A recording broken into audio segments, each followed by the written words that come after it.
প্রিয় শ্রোতা, ম্যাগাজিন অনুষ্ঠান জীবনের জন্য FM 100.8 মেগাহার্জে যারা শুনছেন সবাইকে স্বাগত জানাই।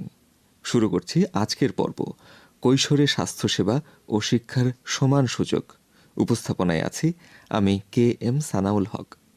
কক্সবাজারের স্থানীয় জনগোষ্ঠীর জন্য ম্যাগাজিন অনুষ্ঠান প্রচারিত হচ্ছে শিশু ও নারী উন্নয়নে সামাজিক সচেতনতামূলক কার্যক্রমের আওতায় ইউনিসেফের সহযোগিতায় বাংলাদেশ বেতার কক্সবাজার থেকে।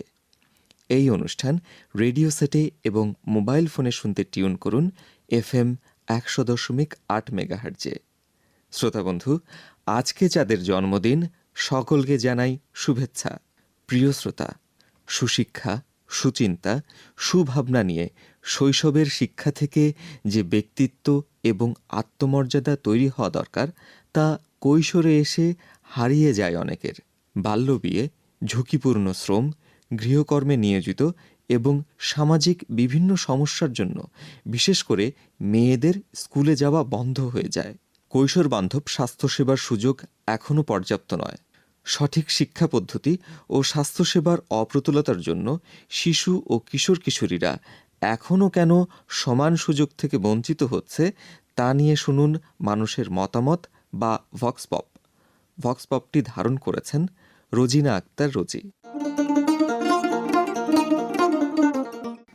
আমি আসলে বলতে চাচ্ছিলাম আমি একজন কিশোর হিসেবে যখন আমরা একটু একটু বড় হই, বয়ঃসন্ধিকাল শুরু হয়, তখন আমাদের অনেক রকমের সমস্যা দেখা দেয় যেটা আমরা পরিবারে বলতে পারি না। মা বাবাকে স্বাস্থ্যসেবাটা এটা স্বাস্থ্য, এটা আমরা বাবা মাকে এবং আমার পরিবারে যারা সদস্য আছে তাদেরকে আমরা ক্লিয়ারলি বলতে পারি না।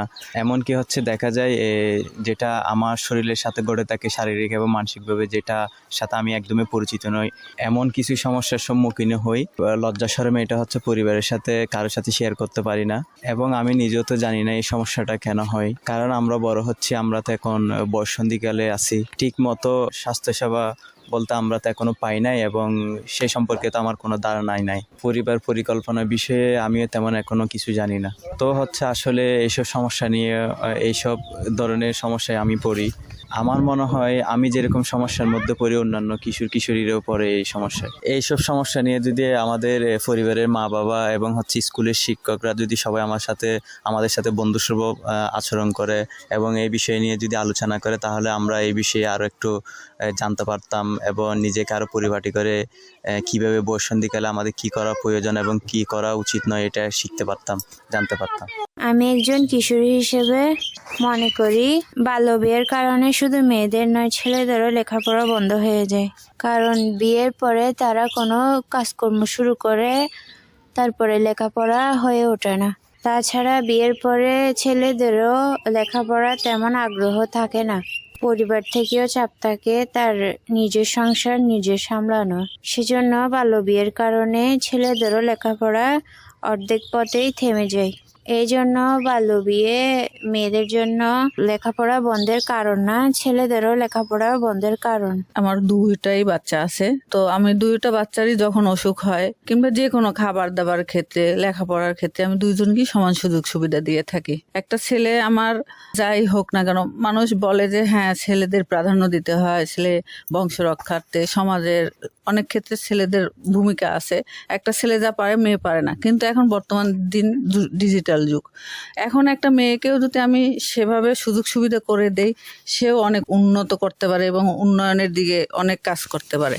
তো সেই জন্য আমি ছেলে মেয়ে উভয়কেই সমান চোখে দেখি এবং সমান চিকিৎসা, সমান সুযোগ সুবিধা, সমান খাওয়া দাওয়া, লেখাপড়া সমানভাবেই দিয়ে থাকি। যেমন ছেলে অসুস্থ হইলো দেখে তাড়াতাড়ি ডাক্তারের কাছে নিয়ে যাব, আর মেয়ে অসুস্থ হইলো দেখে একটু দেরি করব, সেটা না। দুইজনকেই আমি একসঙ্গে একই সেবা দেওয়ার চেষ্টা করি। এবং আমার মেয়ের যেমন শারীরিক পিরিয়ড হয় এবং ও সময় যে সমস্যাটা হয়, সেটাও আমি নিজ হাতে ওকে সমস্যা সমাধান করার চেষ্টা করি। মা হিসেবে আমি ছেলে মেয়ে উভয়কেই সমান চোখে দেখি। মেয়েরা যৌন ও প্রজনন, স্বাস্থ্য, মাসিক সংক্রান্ত সেবা, পরিবার পরিকল্পনা নিয়ে স্বাস্থ্য সেবা পেতে অনেক সমস্যায় পড়ে এবং পরিবারেও তারা এই সমস্যাগুলো ঠিক মতো খুলে বলতে পারে না। পরিবারের অভিভাবকেরাও এটা নিয়ে একটি সংকোচে থাকে। কিশোরী মেয়েরা অনেক সময় লজ্জায় মা বাবা ভাই বোন থেকে এইসব বিষয় অনেক সময় লুকিয়ে রাখে। তাদের স্বাস্থ্যে অনেক সময় এই সমস্যা হলেও তারা অনেক সময় কাউকে বলতে পারে না। অনেক পরিবারে এইসব বিষয়কে অনেক সময় গোপনীয় বিষয় হিসেবে ধরা হয়, মনে করা হয় এটি খুব লজ্জার বিষয়। এই জন্য কিশোরী মেয়েটি এইসব স্বাস্থ্যের সমস্যায় ভুগে থাকে। আবার বিবাহিত মেয়েরাও পরিবার পরিকল্পনা সমস্যায় ভুগে থাকে। তারা এসব বিষয় নিয়ে খোলাখুলি আলোচনার সময় পায় না। আমি একজন শিক্ষক হিসেবে আমরা স্কুলের লার্নারদের মানে শিক্ষার্থীদের প্রজনন স্বাস্থ্য এবং বয়ঃসন্ধিকালীন বিভিন্ন সুযোগ সচেতনতার জন্য আমরা স্বাস্থ্য কর্মকর্তার সাথে যোগাযোগ করতে পারি। উনি আমাদের লার্নারদের সাথে কথা বলে যদি কোনো সচেতনতামূলক কোনো সেশনের আয়োজন করে, ওভাবে আমরা লার্নারদের সচেতন করতে পারি। আবার আমরা স্কুলের শিক্ষার্থীদেরকে কিশোরীদেরকে শ্রেণীতে পাঠদানকালীন সচেতনতামূলক সেশনের মাধ্যমে আমরা এই শিক্ষাটা তাদেরকে দিতে পারি। কিশোরীদেরকে প্রজননকালীন স্বাস্থ্য সম্পর্কে তাদেরকে আমরা সচেতন করতে পারি। এই বিষয়ে শিক্ষকদের অনেক ভূমিকা রাখার আছে বলে আমি মনে করি। শ্রোতা বন্ধুরা, এখন শুনবেন বিশেষজ্ঞ অতিথির কাছ থেকে নেওয়া সাক্ষাৎকার। আর সাক্ষাৎকারটি ধারণ করেছেন সুমাইয়া বিনতে কাদের। প্রিয় শ্রোতা, কিশোর বা কিশোরী হোক, সকলের আছে সমান সুযোগ পাওয়ার অধিকার। স্কুলে যাওয়ার উদ্দেশ্য হলো স্কুল থেকে পড়ালেখা শেষ করে বন্ধুদের সঙ্গে খেলাধুলা করে বাড়ি ফেরা। বাস্তবতায় দেখা যায় পিঠে ওটের মতো বইয়ের বোঝা নিয়ে যাচ্ছে। অনেকেই স্কুল থেকে ফিরে গৃহশিক্ষকের কাছে পড়াশোনা করে, আবার রাতে স্কুলের পড়া তৈরি করে। যদি স্বাস্থ্যসেবার প্রয়োজন আসে, তখন কিশোরী মেয়েরা যৌন ও প্রজনন স্বাস্থ্যসেবা নিতে সমস্যা হয়। অন্তর্ভুক্তিমূলক উন্নয়নে ধর্ম, বর্ণ ও শ্রেণী নির্বিশেষে সকলেই সমৃদ্ধি অর্জনের সুযোগ কিভাবে পাবে তা নিয়ে শুনব কক্সবাজার জেলার মাধ্যমিক জেলা শিক্ষা কর্মকর্তা জনাব নাসিরউদ্দিনের পরামর্শ। আপনার কাছে জানতে চাইব, স্কুলে থাকার সময় অনেক শিক্ষার্থীদের দুপুরের খাবারের সময় পেরিয়ে যায়। শিক্ষা প্রতিষ্ঠানে কিশোরীদের শিক্ষা জীবন থেকে ঝরে পড়া এবং পুষ্টির অবস্থা কিভাবে পর্যবেক্ষণ করে? মাধ্যমিক স্কুলে ভর্তি হওয়ার পর সকলে যেন পড়ালেখা শেষ করতে পারে, তার জন্য বিশেষ কোন ধরনের ব্যবস্থা নেওয়া প্রয়োজন? স্কুলে থাকার সময় অনেক শিক্ষার্থীদের দুপুরের খাবারের সময় পেরিয়ে যায়, একথা সত্য। আর এই সমস্যার সমাধান করার জন্য, অর্থাৎ শিক্ষার্থীরা যেন দুপুরে না খাওয়ার কারণে তাদের স্বাস্থ্যগত সমস্যা না হয়, পড়াশোনা মনোযোগ নষ্ট না হয়, সেজন্য সরকার বা কর্তৃপক্ষ ইতিমধ্যে মিড ডে মিলের একটা চিন্তা বা পরিকল্পনা করেছেন। দেশের কোনো কোনো স্থানে এটা চালু আছে। তাছাড়া বিভিন্ন শিক্ষা প্রতিষ্ঠান শিক্ষার্থীদেরকে সকালে বাসা থেকে আসার সময় তারা যেন তাদের প্রয়োজনীয় বা সম্ভব যতটুকু যার পক্ষে খাবার নিয়ে আসার জন্য পরামর্শ দিয়ে থাকে, যাতে করে তারা দুপুরে এটা খেতে পারে। কিশোরীদের ঝরে পড়া এবং পুষ্টির অবস্থা শিক্ষা প্রতিষ্ঠান কীভাবে পর্যবেক্ষণ করে, এই প্রশ্নের উত্তরে এটি বলা যায় যে ঝরে পড়ার বিষয়টি শিক্ষা প্রতিষ্ঠান কর্তৃপক্ষ বা শিক্ষকগণ নিয়মিত পর্যবেক্ষণ করেন। বিশেষ করে স্কুলে শিক্ষার্থীরা নিয়মিত আসছে কিনা, অনুপস্থিত আছে কিনা, কোনো শিক্ষার্থী দীর্ঘদিন অনুপস্থিত থাকছে কিনা, এসব বিষয় তারা নজরে রাখেন। এবং কেউ যদি দীর্ঘদিন অনুপস্থিত থাকে তাহলে তার খোঁজখবর রাখেন, তার পরিবারের সাথে যোগাযোগ করে থাকেন শিক্ষা প্রতিষ্ঠান কর্তৃপক্ষ। মাধ্যমিক স্কুলে ভর্তি হওয়ার পর সকলে যেন পড়ালেখা শেষ করতে পারে, তার জন্য বিশেষ ব্যবস্থা নেওয়া প্রয়োজন। এই কথা একেবারেই সঠিক কথা। স্কুলে নিয়মিত এবং আনন্দঘন পরিবেশে পরিকল্পিতভাবে পাঠদান নিশ্চিত করতে হবে। দরিদ্র শিক্ষার্থীর প্রতি বিশেষ নজর প্রদান করতে হবে। দরিদ্র শিক্ষার্থীদের জন্য বিশেষ সুবিধা ব্যবস্থা রাখতে হবে, যেমন তারা অর্ধ বেতন বা বিনা বেতনে অধ্যয়নের সুযোগ বা দরিদ্র তহবিল থেকে তাদের জন্য বিশেষ সুবিধা প্রদানের ব্যবস্থা শিক্ষা প্রতিষ্ঠানগুলিতে থাকতে হবে বা থাকে এটি। আরেকটি বিষয় হচ্ছে, এই শিক্ষার্থীরা যেন ঝরে না পড়ে, লেখাপড়া যেন বন্ধ না হয়ে যায়, এই জন্য অভিভাবকদের সাথে কাউন্সেলিং করা, তাদেরকে উদ্বুদ্ধ করা প্রয়োজনে। এমনও আছে আমাদের বিশেষ করে জিইউ এনজিও অর্থাৎ সরকারি বেসরকারি শিক্ষা প্রতিষ্ঠানের মাধ্যমে দরিদ্র পরিবারকে আর্থিক সহযোগিতা প্রদানের মাধ্যমেও শিক্ষার্থীদের এই লেখাপড়া নিরবচ্ছিন্নভাবে যেন চালিয়ে যেতে পারে, সেই রকম ব্যবস্থা নেওয়ার প্রয়োজন এবং সেই রকম ব্যবস্থা নেওয়াও হয়। অর্থাৎ শিক্ষার্থীদেরকে বিশেষ নজর রেখে তাদের সুবিধা অসুবিধাগুলো নজরে রেখে সে অনুসারে বিদ্যালয় কর্তৃপক্ষ এবং অভিভাবকগণ যৌথভাবে সহযোগিতামূলকভাবে যদি এই সমস্যার সমাধানে সচেষ্ট হন, তাহলে এ সকল সমস্যা সমাধান হবে। আপনার কাছে আরো জানতে চাইবো, মেয়ে হওয়ার কারণে একটু বয়স বাড়লে অনেকের স্কুলে যাওয়া বন্ধ হয়ে যায়, আবার ছেলে হলে অনেক সময় স্বাস্থ্যসেবার সুযোগ বেশি পায়। জেন্ডার ভিত্তিক এই সমস্যা থেকে উত্তরণের উপায় নিয়ে আপনার পরামর্শ কি? মেয়ে হওয়ার কারণে একটু বয়স বাড়লে অনেক শিশুর বা শিক্ষার্থীর স্কুলে যাওয়া বন্ধ হয়ে যায়, আবার ছেলে হলে স্বাস্থ্য সেবার সুযোগ বেশি পায়।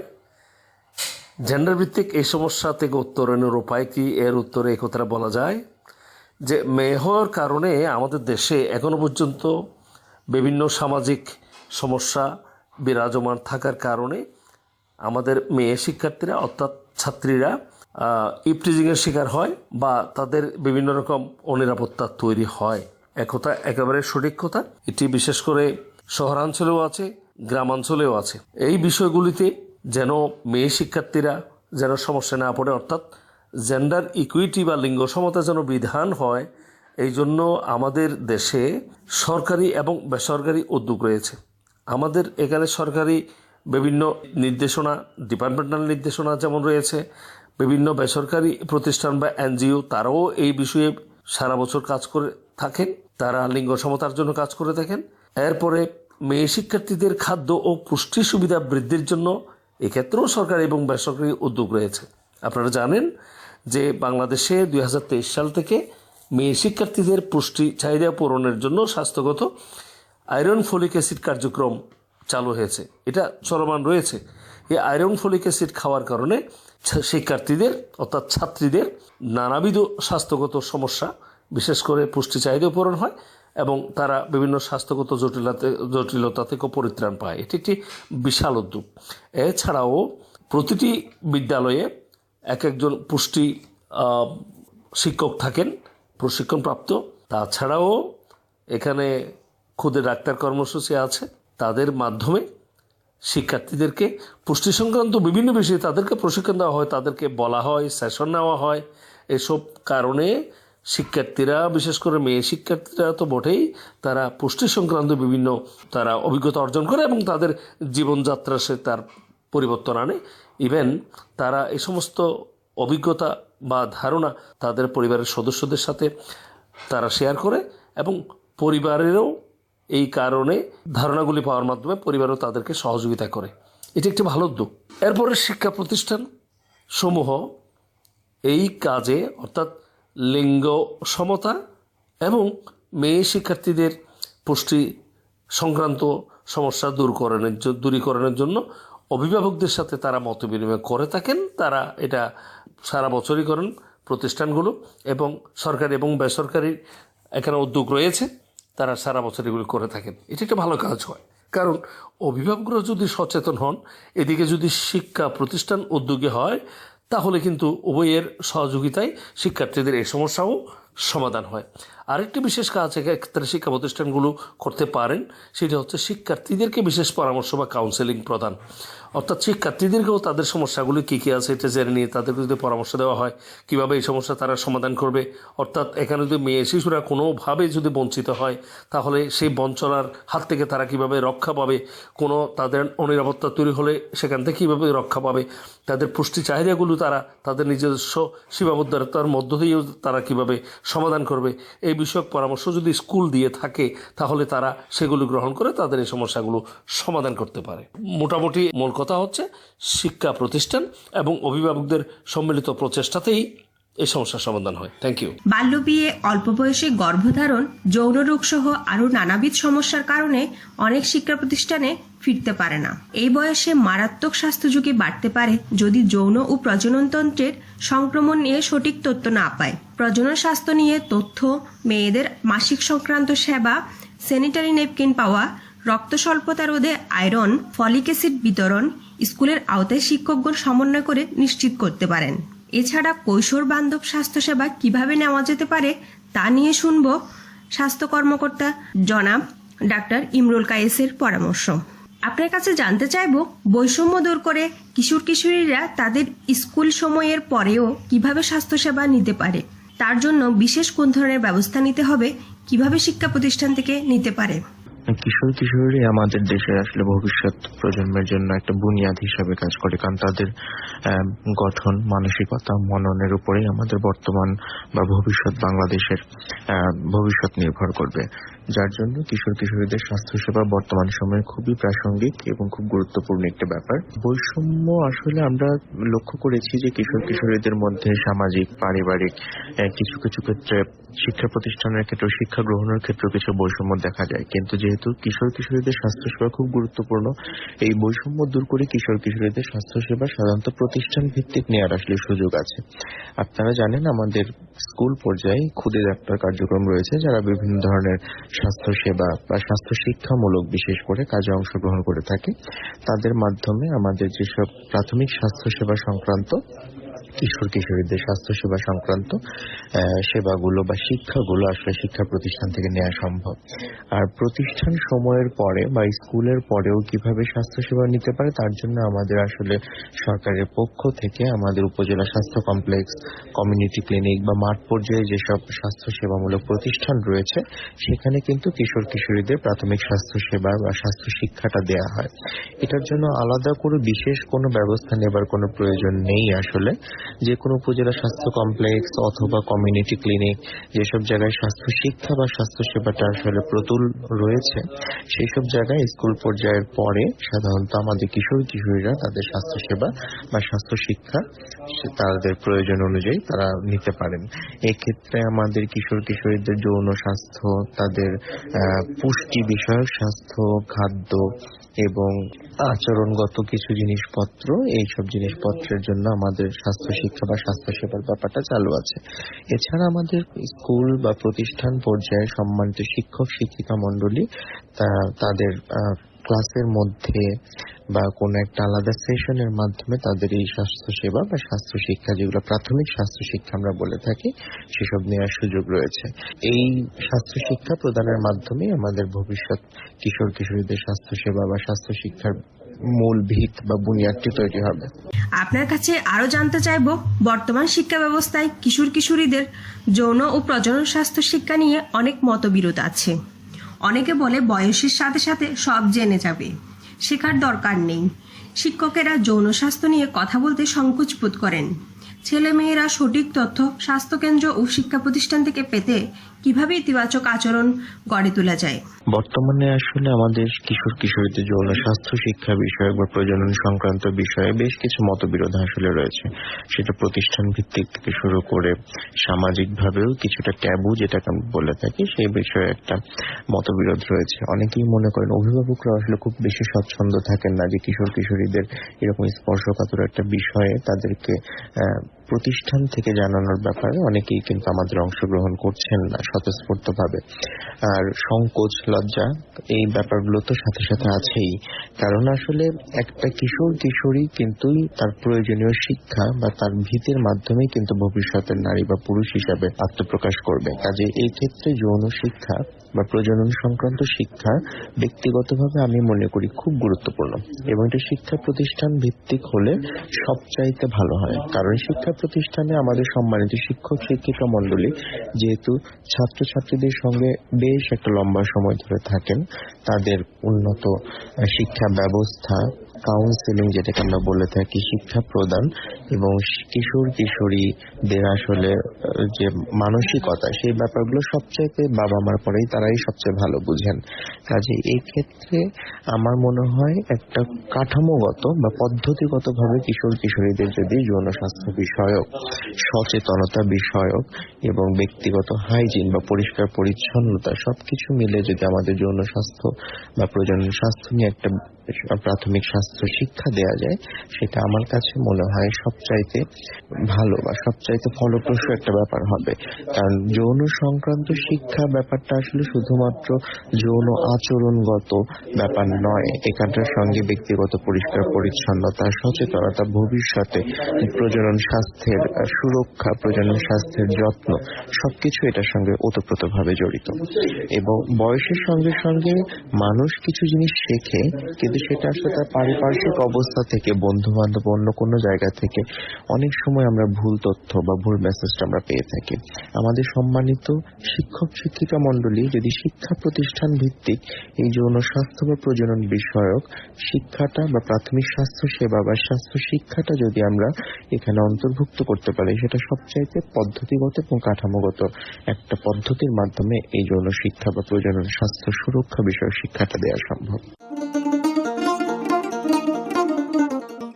প্রিয় শ্রোতা, শুনছেন ম্যাগাজিন অনুষ্ঠান জীবনের জন্য। আজকের পর্ব কৈশোরে স্বাস্থ্যসেবা ও শিক্ষার সমান সুযোগ। রেডিও সেট ও মোবাইল ফোনে শুনতে টিউন করুন FM 100.8 মেগাহার্জে। এই অনুষ্ঠান পরবর্তীতে শুনুন বাংলাদেশ বেতার কক্সবাজার ফেসবুক পেজে এবং ইউটিউব চ্যানেলে। প্রিয় শ্রোতা, এখন শুনবেন শিশু অধিকার নিয়ে গান।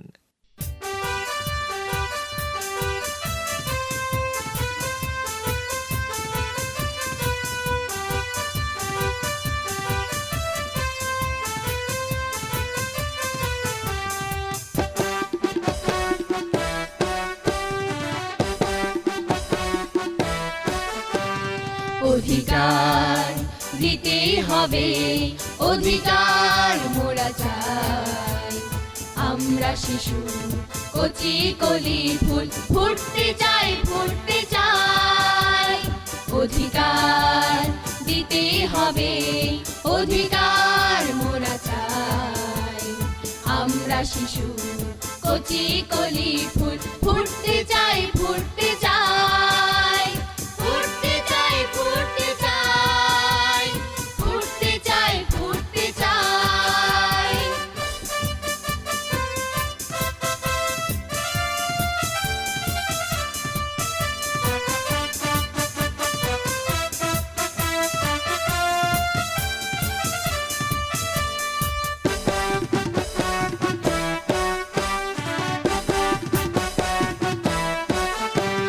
সূর্য উদয়ের সময় এখন, জাগবো মোরা বীরের মতন। সূর্য উদয়ের সময় এখন, জাগবো মোরা বীরের মতন। ছড়িয়ে যাব আলোর পথে, ছড়িয়ে যাব আলোর পথে।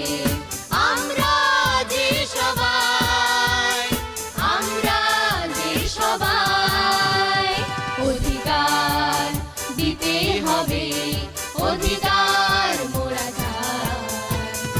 আমরা শিশু কচি কলি ফুল, ফুটতে চাই, ফুটতে চাই। ফুটতে চাই, ফুটতে চাই, ফুটতে চাই, ফুটতে চাই।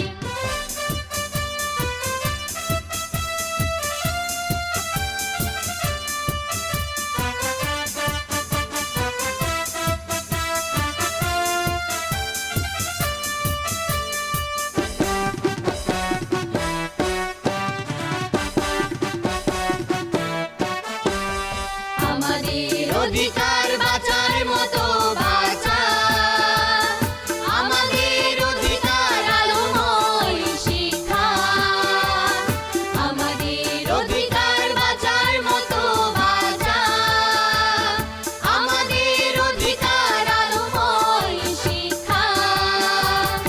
আমাদের অধিকার সুস্থ চিকিৎসা, আমাদের অধিকার সুস্থ চিকিৎসা।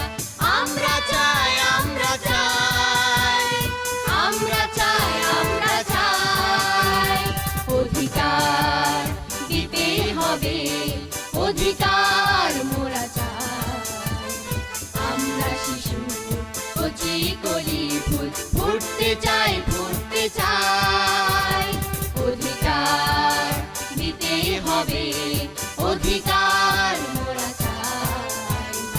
আমরা শিশু কচি কলি ফুল, ফুটতে চাই, ফুটতে চাই। ফুটতে চাই, ফুটতে চাই, ফুটতে চাই, ফুটতে চাই। ফুটতে চাই, ফুটতে চাই, ফুটতে চাই, ফুটতে চাই। ফুটতে চাই, ফুটতে চাই, ফুটতে চাই, ফুটতে চাই। প্রিয় শ্রোতা, আপনারা শুনছেন ম্যাগাজিন অনুষ্ঠান জীবনের জন্য। এখন শুনবেন কৈশোরে স্বাস্থ্যসেবা ও শিক্ষার সমান সুযোগ নিয়ে জরুরি বার্তা। ছেলে ও মেয়েকে স্কুলে পাঠান, যৌন ও প্রজনন স্বাস্থ্যসেবা নিশ্চিত করুন, সুস্থ প্রজন্ম গড়তে ভূমিকা রাখুন। প্রিয় শ্রোতা, অনুষ্ঠান সম্পর্কে সুনির্দিষ্ট মতামত জানাতে পারেন বাংলাদেশ বেতার কক্সবাজার ফেসবুক পেজে এবং ওয়েবসাইটে। কিশোর কিশোরী শ্রোতা ক্লাবের সদস্যরাও সরাসরি মতামত জানাতে পারেন ফ্যাসিলিটেটরের কাছে।